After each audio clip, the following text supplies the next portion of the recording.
Balgandharva Rangmandir trust व पुणे महानगरपालिका यांच्यातर्फे आयोजित 57व्या बालगंधर्व रंगमंदिर वर्धापन सोहळ्यानिमित्त बॉलिवूड व मराठी चित्रपटसृष्टीचे पार्श्वगायक व संगीतकार स्वरूप भाळवणकर यांच्या स्वरूप भाळवणकर लाईव्ह इन कॉन्सर्ट या चित्रपटसृष्टीच्या 100 वर्षांच्या प्रवासाच्या जुन्या सदाबहार संगीताच्या सुरेल मैफिलीच्या कार्यक्रमाचे आयोजन पुण्यात करण्यात आले होते।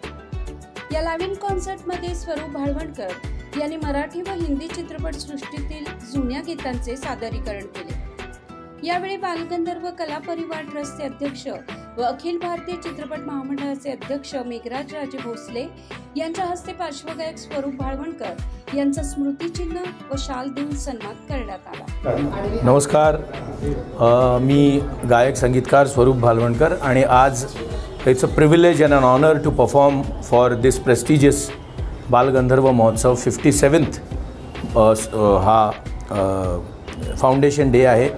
तर ही खूप मोठी आम्हाला संधी मिळाली असं मला वाटतं।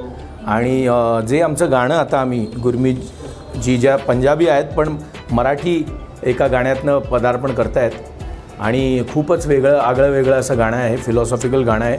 आणि जसं बालगंधर्वांची आपल्या मराठी नाट्याची आपल्या सिनेमा सृष्टीची जी परंपरा आहे, जी लेगसी आहे, तसंच हे गाणं एक पॉवरफुल असं थॉटवर आहे की पेरले तसेच उगवणार। तर त्या थॉटवर असं गाणं आहे जे आम्ही आज त्याचा टीजर पण लॉन्च करतो आहे। आणि त्याचबरोबर जे जुनी आणि नवीन हिंदी मराठी गाण्यांचं एक असा धमाकेदार परफॉर्मन्स पण मी करणार आहे। काय नेमकं खासियत होती आजच्या प्रोग्रामला आणि बालगंधर्व परिवारमध्ये तुम्ही ट्रस्टमध्ये आपण हा प्रोग्राम करताय, कसं वाटतं? प्रेक्षकांचा कसा प्रतिसाद लाभला ते पण? खास गोष्ट हीच आहे की बालगंधर्व हे नावच एक युनिव्हर्सिटी आहे। जसं आपण कुठलाही अभ्यास करायला जातो तर सब्जेक्ट असतात, पण बालगंधर्व हा असा विषय आहे, तो विषय नाही तर एक विद्यापीठच आहे। आणि आम्ही त्यांना फॉलो करूनच जे काय थोडंफार संगीत सादरीकरण करतो आणि त्याच व्हेन्यूमध्ये आणि त्याच पुण्यामध्ये परफॉर्म करायची मला संधी मिळाली, हे मी स्वतःला खूप लकी समजतो। बाकी आता परफॉर्मन्स नंतर ऑडियन्सचा रिस्पॉन्स मिळेलच। तुमचा नवीन एक अल्बम पण झाला आहे आता सध्या, काय वाटतं? नामाचा जो पण आहे त्याच्यामध्ये येस, ते पण मी एक आषाढी निमित्त विठ्ठल नामात होऊन या दंग असं अभंग केलेला आहे। आणि त्या अभंगाची खासियत अशी आहे की आम्ही वारीमध्ये जाऊन, म्हणजे सगळीकडे जे वारकरी आहेत त्यांच्यासोबत जाऊन हे अभंग मी म्हणतो आहे। अलका टॉकीजला परवा सर्व एकत्रित झाले, तिथे मी हे सादर केलं। आणि आता जसं वारी पंढरपूरला जाणार आहे तसं मी पण सगळीकडे जिथे मला संधी मिळेल मी ते सादर करतो। काय म्युझिक व्हिडिओ? मेरा नाम गुरमीत कौर मान है, मैं पंजाबी मूवीज़ करती हूँ and I am a president of Maharashtra for Beti Bachao Beti Padhao. Well, मुझे मराठी सॉन्ग करने का काफ़ी टाइम से इंटरेस्ट था, तो मुझे स्वरूप जी ने एक सॉन्ग सुनाया। जैसे ही वो गाना मैंने सुना और मुझे काफ़ी इंटरेस्टिंग लगा वो गाना, तो मैंने उनको कहा की मुझे ये गाना करना है। द रिझन मला हा गाणं करायचं तर कारण ह्याच्यात एका आईचं आणि छोट्या मुलाचं जे प्रेम दाखवलं आहे आणि ती आई आपल्या मुलासाठी काय कष्ट घेऊन त्याच्यासाठी ते करते, ते सगळं त्याच्यात त्या सॉन्गमध्ये दाखवलं आहे। आणि जसं मुलगा मोठा होतो वो फैमिली को छोड़कर, मम्मी को छोड़कर अलग हो जाता है और आजकल ये सब बहुत चल रहा है अपनी सोसाइटी में। तो दिस मैसेज एक ये सॉन्ग है ना, एक मैसेज कन्वे कर रहा है। तो मुझे ये मैसेज ही कन्वे करना है सोसाइटी के लिए कि अपने पेरेंट्स हमारे लिए बहुत कुछ करते हैं, जैसे ही आप बड़े हो जाते हो उनकी रिस्पॉन्सिबिलिटी लेने की जगह आप उनको छोड़कर अपना अलग हो जाते हो। तो obviously this is a message that I want to convey to the society.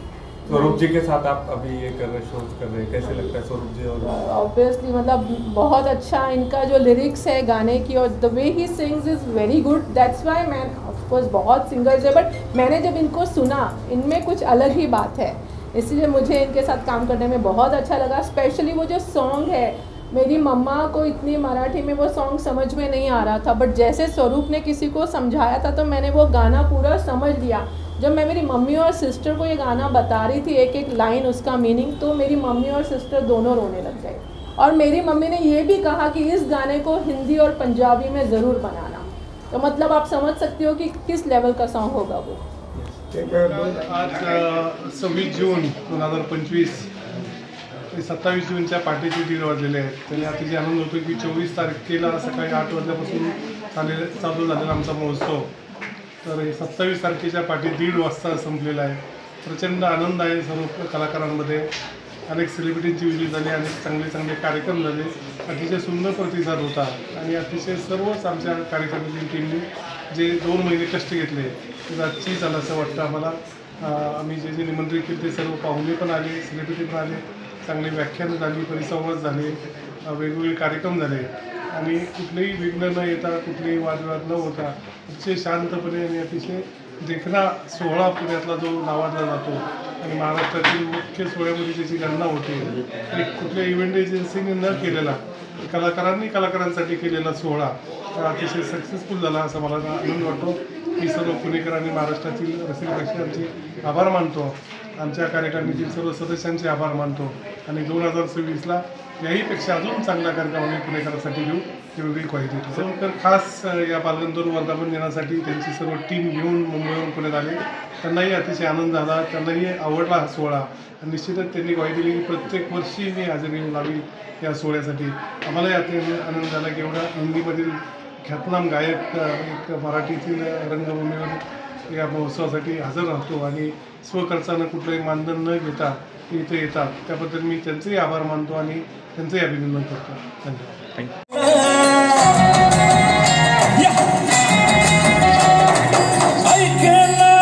झाली जीवाची आदैना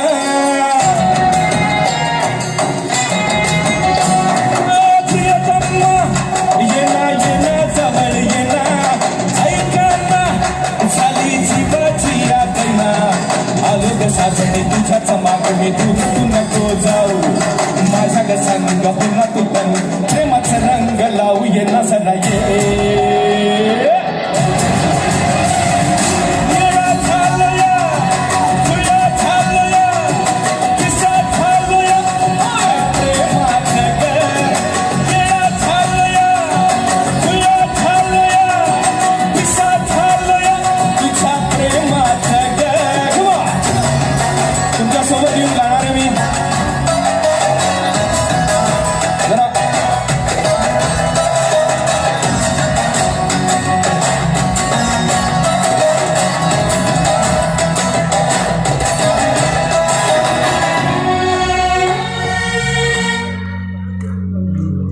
तुझ्या बिना चैन नका येईना सांगू समजून तुला कसा